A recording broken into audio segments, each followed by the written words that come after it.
현상금을 1,500만 원 걸었다가 지금 높였어요. 1,000만 원으로. 꼭 잡아서 응징을 하자. 범죄와의 전쟁이 시작됐습니다. 무슨 일이길래 1,000만 원까지. 1,000만 원이요?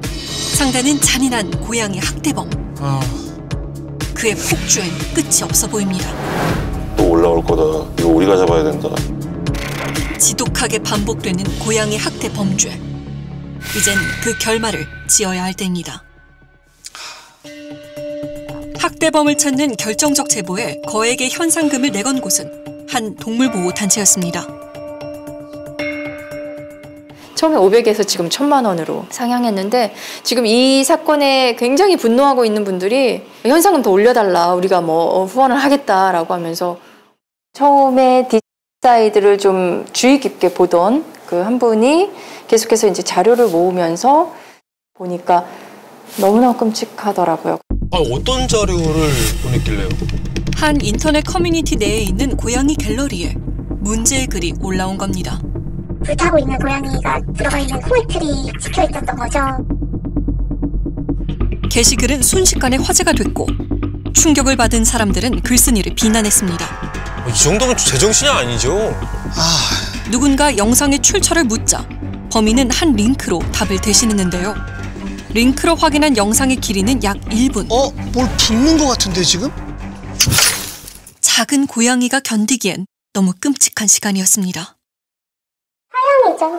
그 아이의 눈빛, 그 아이가 이제 카드로 가면서도 나중에는 포기를 하잖아요. 막 몸부림치다가 저게 정말 인간으로서 저게 진짜로 할 수 있는 건가.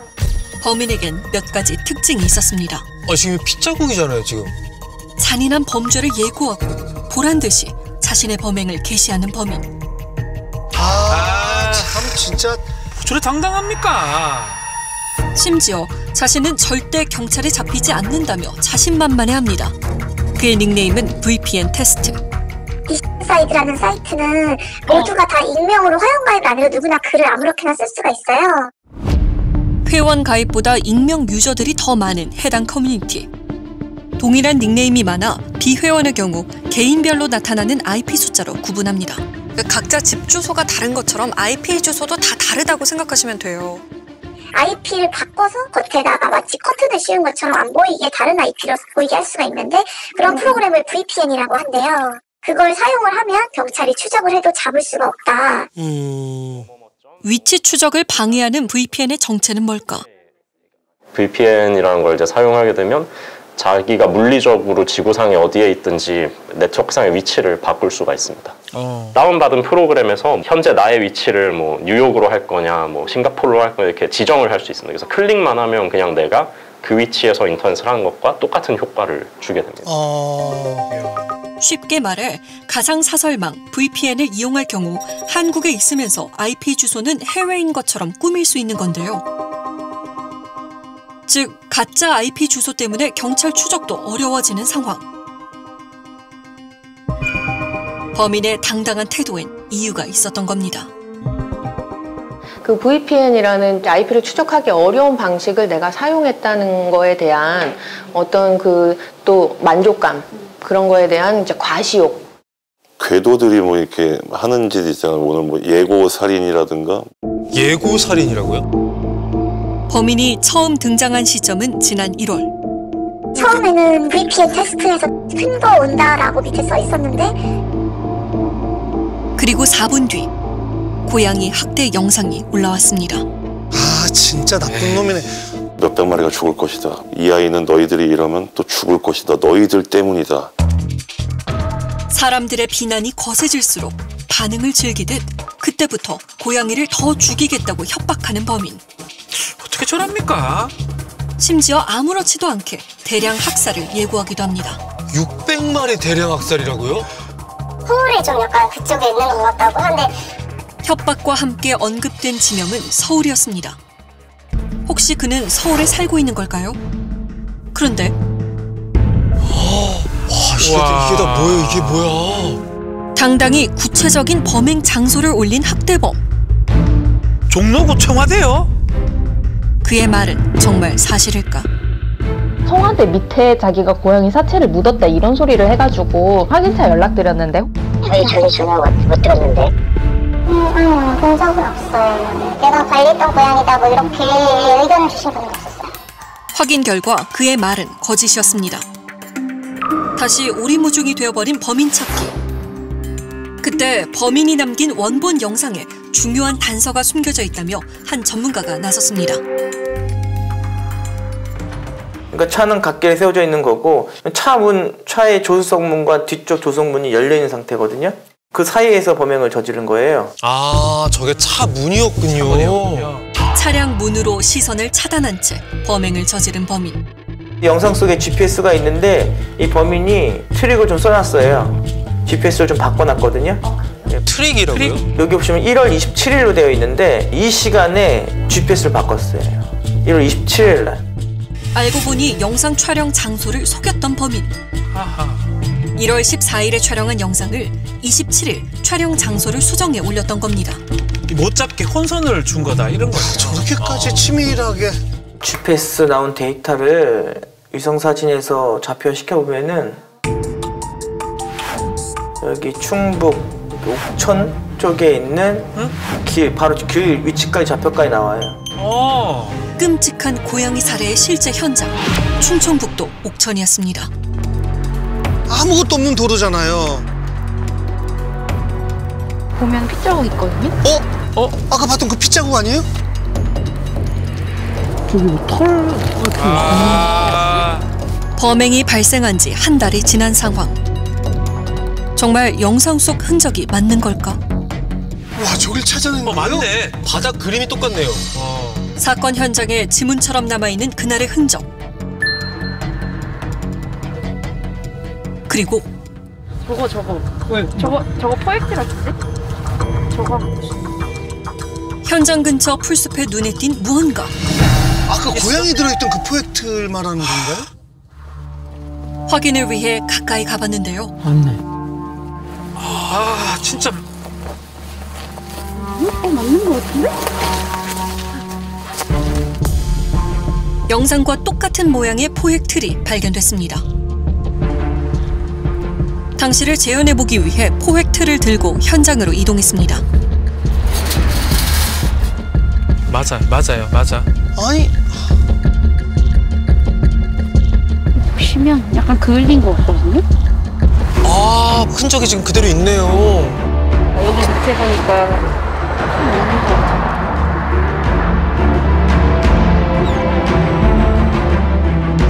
범인은 현장 근처에서 포획틀을 구매했을지도 모릅니다. 뭐를 확인하려고요. 혹시 이런 거 좀 구할 수 있나요? 다른 거 있긴 있는데 이렇게 크진 않는데 이런 거 좀 팔만한 데가 좀 있을까요? 아니면 다른 이것만은 여기는 없죠 이제. 이거는 아연인데? 이거 아연 철망인데? 저희 거 선생 건데 이거는? 인터넷에 치면 요 작은 사이즈는 고양이 포획틀이라고 치면 나와요. 범인은 인터넷을 이용해 손쉽게 포획틀을 구한 듯 했습니다. 와, 근데 진짜 많네요. 뉴트리아 포획용이라고는 하는데 아무나 이제 쉽게 이제 구매가 가능하고.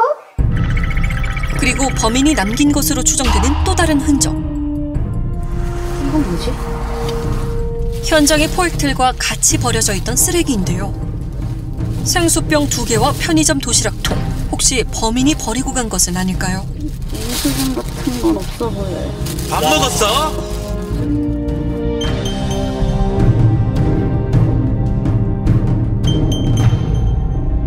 아, 단서가 좀 나와줬으면 좋겠는데요. 간절한 마음으로 가게를 찾아가 봤습니다. 바나나 우유랑 편의점 도시락이랑 물통을 살 것 같은데. 저희가 한 달 동안 나와서 1월 14일이었어요. 안타깝게도 단서를 찾을 순 없었습니다. 위치까지 다 확인을 했고 다 CCTV가 있는 곳이고 다 발견할 수 있을 거라 생각해서. CCTV. CCTV. 그것도 30일이고요. 30일 지나면 저희가 자동적으로 삭제해서. CCTV도 남아있지 않은 상황. 하지만 포기할 순 없습니다. 안녕하세요. 저 뭐 하나만 여쭤보려고 하는데요. 혹시 목격자가 있을지도 모릅니다. 고양이 저렇게 불타죽여 인간도 안 돼. 살아있는 걸 그렇게 했다잖아. 그러니까 못돼 먹었네. 어떻게 사는 거를 그렇게 죽여오래. 그때 중요한 이야기를 전해주는 주민. 네? 중요한 이야기요? 저기 그 CCTV 확인하러 서울서 둘이 나왔었다는데. 어디서요? 서울 왔었다는데. 어디서 왔다는지는 못 들었어요. 모르죠, 그거는 모르고. 네. 그거 CCTV 전부 확인하느라고 어제 2명이 나왔었대. CCTV 담당자와 연락을 취해봤습니다. 차가 우리 마을을 지나갔다고 어제 형사가 서울에서 왔어요. 우리 CCTV도 보고. 사건 현장 인근의 마을 CCTV에는 단서가 남아있을까? 사건이 발생한 1월 14일 새벽 2시경으로 시간을 되돌려봤습니다. 그러던 그때 사건 발생 시간대에 현장을 지나쳤을 것으로 추정되는 차량이 나타났습니다. 이거는 우리 마을 거 아닙니다. 화물칸에 실린 게 뭐죠? 뭐 약간 짐승 우리 같은 거 같은데. 차 중에서 뒷문짝이 큰 거 다른 사람 있어?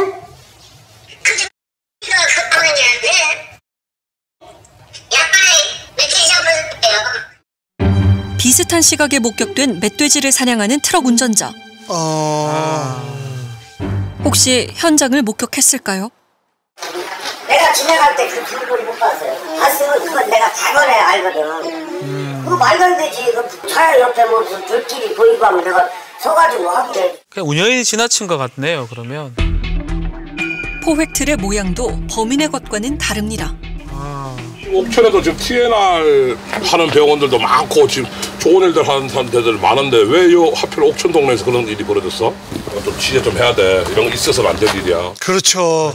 제정신 아닌 놈 못하는 거예요, 그거. 사이코지. 잔인한 범행 소식을 들은 인근 주민들은 분노합니다. 완전히 인터넷 올릴 정도면 상습범이네. 아니 그런 걸 미친놈들.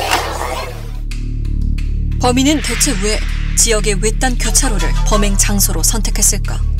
최소한 그 장소는 그 사람과 연고가 있는 장소일 거다 이렇게 보여져요. 차가 다니는 도로가 길편에 차를 대놓고 무슨 행동을 하기는 쉽지 않죠. 이건 바꿔 얘기하자면 그 시간대에는 다른 차들이 통행하지 않는다는 것을 분명하게 알고 있었다. 남은 단서는 없을까? 다시 영상을 살피던 중 차량의 특징이 눈에 띕니다. 제작진은 조수석 안쪽과 뒷좌석의 장식 모양이 일치하는 차량에 대해 제보를 받았습니다. 그러니까 저 단서들만 좀 찾을 수 있을까요? 저런 거 보면 딱 아는 분들이 있거든요. 수많은 제보 가운데 가장 먼저 확인한 것은 준준형의 SUV 차량. 확인해보니 모양이 좀 다릅니다. 두 번째로 추정된 차량은 소형 SUV. 뒷좌석 장식은 비슷합니다. 그런데 조수석을 확인해보니 모양이 좀 다릅니다. 네, 투부 커뮤니티 보고 연락드렸는데요. 그 사진에서 보니까는 그 코나 차량으로 확인이 돼서 연락을 드렸거든요. 제보가 유독 많이 온 한 차량이 있었습니다. 한 제보자는 차량 특징과 범행 차량의 유사성을 찾아 많은 증거들을 보내주기로 했는데요. 진짜 감사한 분들이 대단하네요. 이제 백문이 불여일견. 제작진은 제보가 온 차량과 영상 속 차량을 직접 확인해봤습니다. 비슷하네. 비슷하네. 뒷좌석 장식의 곡선 모양은 물론 조수석의 둥그런 안쪽까지 일치했습니다. 이제 범인이 다시 나타나기를 기다리던 그때 돌연 범인이 종적을 감췄습니다. 알았나? IP를 쉴 새 없이 그쪽에서도 변환을 하니까 다른 사람인 것처럼 감상하고 있지 않을까. 현재 상황을 재미있게 보면서. 점점 자신의 주변을 옥죄는 추적에 숨어버린 건 아닐까. 우리는 아직 포기하지 않았습니다. 범인에게 한 걸음 다가섰다는 확신이 생겼기 때문입니다. 고양이 학대가 잠잠해진 동안 범인의 공격 대상이 된 것은 바로 사람이었습니다. 제 거를 어떻게 찾았는지 스샷을 가지고 갤러리에다가 올렸더라고요. 그래서 저를 조롱하면서 이제 비방을 하고. 이번 사건에 관심을 가져달라는 글을 SNS에 업로드하자 각종 비방글에 시달렸다는 제보자. 이유가 진짜 황당한데요. 저한테 창녀라고 표현을 한 글도 많고요. 10원짜리 욕도 있었고요. 정말 입에 담지 못하는 욕. 약간 성적인 그런. 문제는 그녀를 향한 공격이 범인 한 명뿐이 아니라는 겁니다. 또 누가 저런 말을 하는 거죠? 원래는 그런 사이는 아니었어요. 서로 고향에 대해서 공유하고 자랑하고 이런 파트였던 것 같아요. 이게 어느 순간 이제 바뀐 거죠. 자기들끼리 계속 오늘 얘 죽으면 또 잡아와서 또 다음 이렇게 보여주자 이런 식으로 계속 그게 올라왔었어요. 털바퀴란 말은 요번에 생긴 것 같고요. 털 달린 바퀴벌레라고. 아, 지금 고양이를 털바퀴라고 부르는 거네요. 고양이 반려인 게시판이 고양이 혐오 갤러리로 성격이 변질되면서 각종 고양이 학대 도구들을 올려놓기 시작한 사람들. 아니 석궁, 칼총 저런 것까지 공유한다고요? 심지어 자신들의 학대 후기를 남기기도 했습니다. 더욱 심각한 문제는 그들의 잔인함이 이젠 사람으로 향한다는 겁니다. 여러 가지 인신공격을 다 했죠. 살해 협박도 당하고 나중에는 Facebook 사이트에도 이제 번호를 다 뿌리겠다 그러면서 그럼 누구 하나 와서 칼빵 넣겠지 조심해라 이렇게. 이게 무슨 소리예요? 듣기만 해도 진짜 무섭네요. 제보자는 자신의 얼굴 사진은 물론 키우는 고양이들의 사진과 자신의 집 사진까지 노출되며 힘든 시간을 보냈다는데요. 어떻게 집까지? 집에서 무서워서 살겠습니까? 되게 공포스러웠어요. 너는 이제 차 브레이크가 고장나서 죽을 수 있으니까 차 브레이크를 항상 조심하고, 그래서 한동안은 시동을 켜서 브레이크를 먼저 밟아서 이성이 없으면 출발할 정도로, 그 정도로 이제 무서움에 떨었죠. 저건 어마어마한 범죄 아니에요? 범죄죠. 대체 이들은 제보자의 신상을 어떻게 알아낸 걸까? 누군가가 이 급식업 때문에 불편하거나 피해 사례를 있는다면 서로 해결하자라는 의미가 한 건데, 그런 식으로 악용 대리라고는 상상도 못했습니다. 길고양이 급식소 관리를 위해 적어둔 연락처가 고양이 갤러리에 공개된 건데요. 누군가 올린 사진에 사람들은 그녀를 범죄자로 몰아세웠고, 야, 이게 도대체... 결국 경찰에 신고한 제보자. 20대 사회초년생이라고, 지금 사회생활을 시작한 지 얼마 되지 않아서 스트레스가 많은 상황에서 스트레스 풀 곳이 필요했다. 심각한 성희롱까지 당했던 제보자. 다행히 범인을 잡았지만 처벌은 어려웠습니다. 잡고 보니까 촉법소년이었던 거예요. 진짜 그게 어린아이가 그렇게 썼을 거라고는 생각을 못했어요. 13살짜리가 썼을 내용은 아니었거든요, 정말. 익명성이라는 가면을 쓰고 잔인한 학대와 범죄가 놀이처럼 소비되는 곳은 한 인터넷 갤러리 사이트의 게시판. 커뮤니티의 관계자를 만나봤습니다. 혐오 쪽에서만 보는 사람들 입장에서 보면 그냥 갤러리 폐쇄하면 되지 않겠냐라고 하겠지만, 그거를 또 다 이용하는 사람들이 또 다 악성도 아니고 혐오가 있으니까 다 막아버리자, 다 제한을 두자 이러는 것도 솔직히 쉬운 일은 아니거든요. 사실은 관련 체제를 좀 도입해가지고 문제가 되면 바로바로 좀 삭제하거나 조치할 수 있게끔 계속 대응을 하고 있고, 저희도 좋은 게시물들만 올라왔으면 좋겠어요. 그런 악성 게시물이 저희한테 도움되는 게 전혀 없거든요. 현재 범인과 관련된 자료들을 경찰서에 넘기며 수사에 적극 협조를 약속한 해당 커뮤니티. 이젠 범인 검거만이 남은 상태입니다.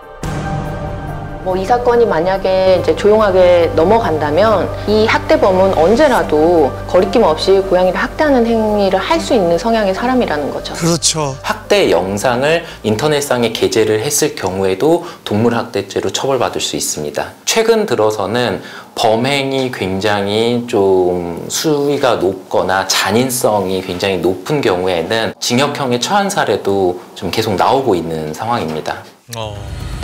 이번 사건과 관련해 국민청원에 동의한 사람의 수는 약 20만 명. 분노한 사람들의 시선이 날카로운 칼날처럼 당신을 주목할 것입니다.